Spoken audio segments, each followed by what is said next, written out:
हे कृष्ण गोविंद हरे मुरारे, हे नाथ नारायण वासुदेवा। स्कंद पुराण के अनुसार वैशाख मास को ब्रह्मा जी ने सब मासों में श्रेष्ठ बताया है। इस महीने में महिरथ नामक राजा ने वैशाख स्नान से ही वैकुंठ धाम की प्राप्ति की थी।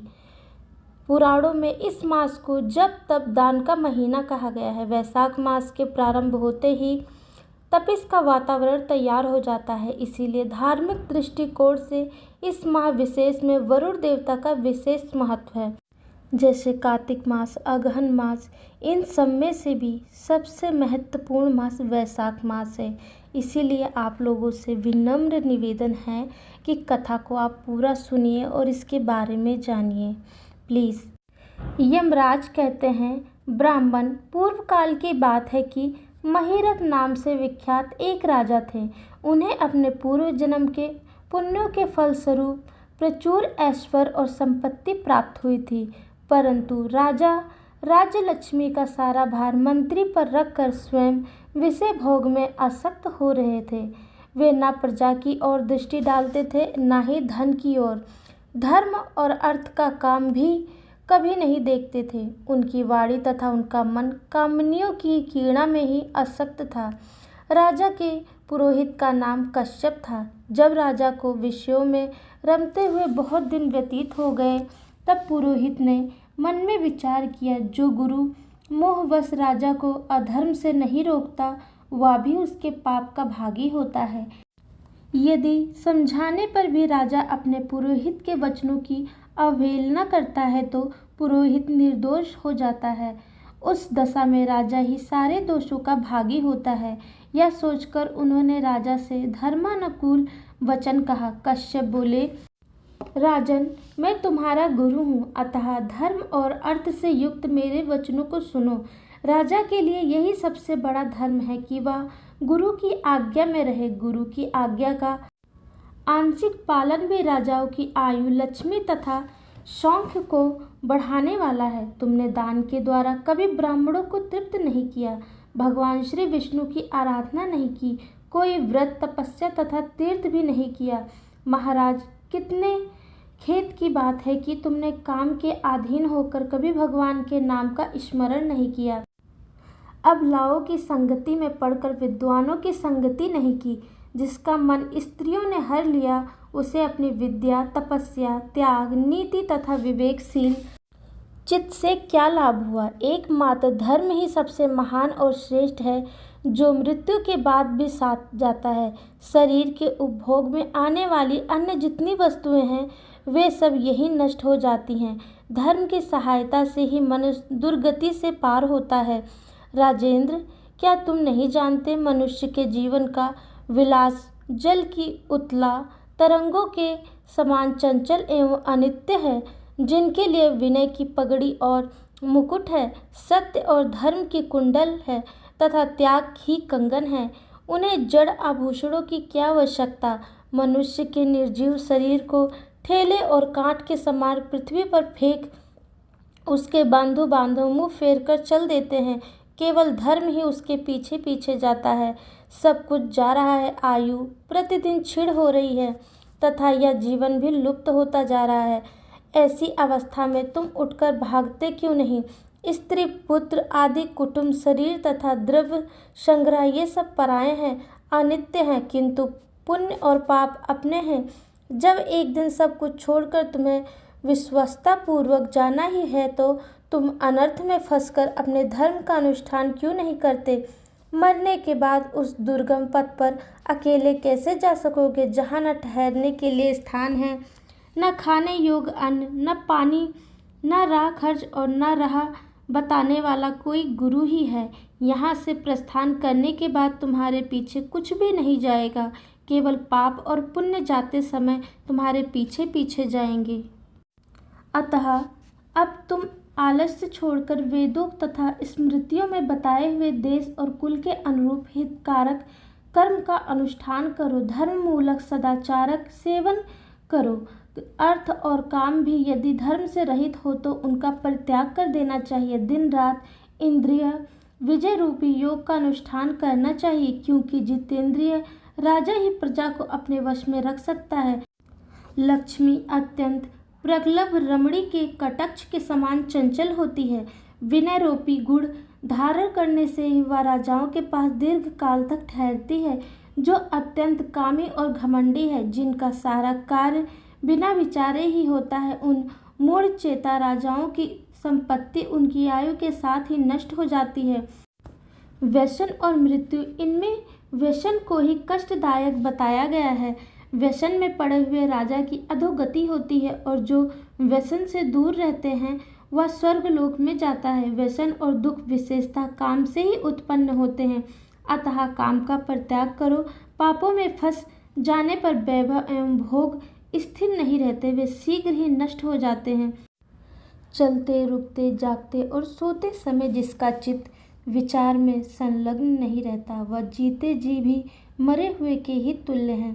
विद्वान पुरुष विषय चिंता छोड़कर समानतापूर्ण, स्थिर एवं व्यवहारिक युक्ति से परमार्थ का साधन करते हैं। जीव का चित्त बालक की भांति चपल होता है, अतः उससे बलपूर्वक काम लेना चाहिए।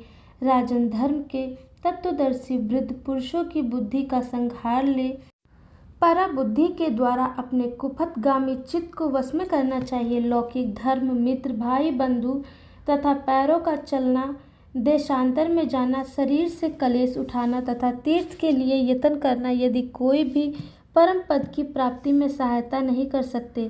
केवल परमात्मा में मन लगाकर उनका नाम जप करने से ही उस पद की प्राप्ति होती है।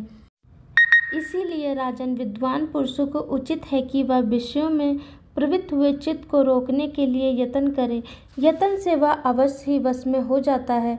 यदि मनुष्य मोह में पड़ जाए, स्वयं विचार करने में असमर्थ हो जाए, तो उसे विद्वान सुहृदय के पास जाकर प्रश्न करना चाहिए। वे पूछने पर यथोचित कर्तव्य का उपदेश देते हैं। कल्याण की इच्छा रखने वाले को हर एक उपाय से काम और क्रोध का निग्रह करना चाहिए, क्योंकि वे दोनों कल्याण का विघात करने के लिए उद्यत रहते हैं।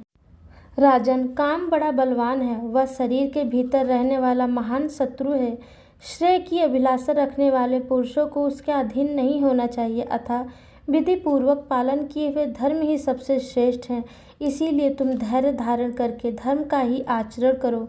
यह श्वास बड़ा चंचल है, जीवन उसी के अधीन है। ऐसी स्थिति में भी कौन मनुष्य धर्म के आचरण में विलंब करेगा। राजन, जो वृद्ध अवस्था को प्राप्त हो चुका है, उसका चित्त भी इन निषिद्ध विषयों की ओर से नहीं हटता। हाय, कितने शोक की बात है पृथ्वीनाथ, इस काम में मोह में पड़कर तुम्हारी सारी उम्र व्यर्थ बीत गई। अब भी तो अपने हित साधन में लगो। राजन, तुम्हारे लिए सर्वोत्तम हित की बात कहता हूँ, क्योंकि तुम्हारा पुरोहित और तुम्हारे भले बुरे कर्मों का भागी हूँ। मुनीश्वरों ने ब्रह्महत्या, सुरपान, चोरी, गुरु पत्नी गमन आदि महापातक बताए हैं। उनमें से मनुष्य द्वारा मन, वाणी और शरीर से भी किए हुए जो पाप हैं, उन्हें वैशाख मास नष्ट कर देता है। जैसे सूर्य अंधकार का नाश करता है, उसी प्रकार वैशाख मास पाप रूपी महान अंधकार को सर्वथा नष्ट कर डालता है। इसीलिए तुम विधि पूर्वक वैशाख व्रत का पालन करो। राजन, मनुष्य वैशाख मास की विधि के अनुष्ठान द्वारा होने वाले पुण्य के प्रभाव से जन्म भर के किए हुए घोर पापों का परित्याग करके परम धाम को प्राप्त होता है। इसीलिए महाराज, तुम भी इस वैशाख मास में प्रातः स्नान करके विधि पूर्वक भगवान मधुसूदन की पूजा करो। जिस प्रकार कूटने छाटने की क्रिया से चावल की भूसी छूट जाती है, मांजने से तांबे की कालिक मिट जाती है, उसी प्रकार शुभ कर्म का अनुष्ठान करने से पुरुष के अंतःकरण मल धुल जाता है। राजन ने कहा, सौम्य स्वभाव वाले गुरुदेव, आपने मुझे वह अमृत पिलाया है जिसका अभिभाव समुद्र से नहीं हुआ है।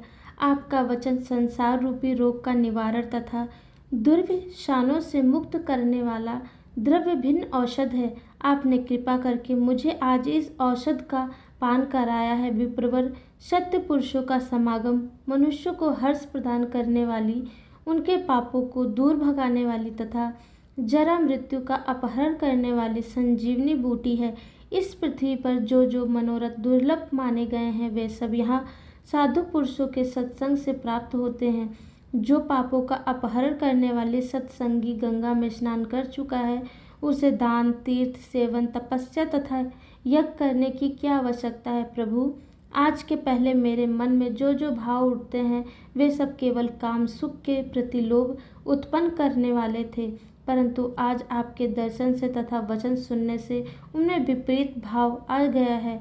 मूर्ख मनुष्य एक जन्म के सुख के लिए हजारों जन्मों का सुख नष्ट करता है और विद्वान पुरुष एक जन्म से हजारों जन्म बना लेते हैं।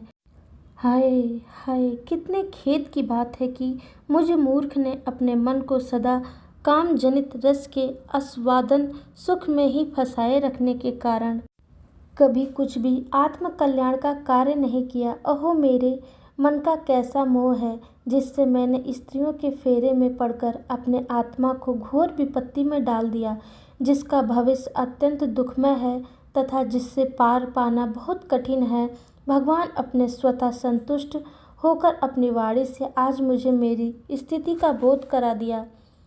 अब उपदेश देकर मेरा उद्धार कीजिए। पूर्व जन्म में मैंने कोई पुण्य किया था जिससे आपने मुझे बोध कराया है। विशेषता आपके चरणों की धूलि से आज मैं पवित्र हो गया। वक्ताओं में श्रेष्ठ, अब आप मुझे वैशाख मास की विधि बतलाएं। इस अध्याय की कथा ज़्यादा लंबी है, इसीलिए इसका आगे की कथा मैं अगले वीडियो में बताऊंगी। कृपया एक लाइक ज़रूर करें और जय श्री कृष्ण। मेरे माधव के कई नाम हैं, आप कुछ भी लिख सकते हैं। तो और लास्ट तक देखने के लिए धन्यवाद।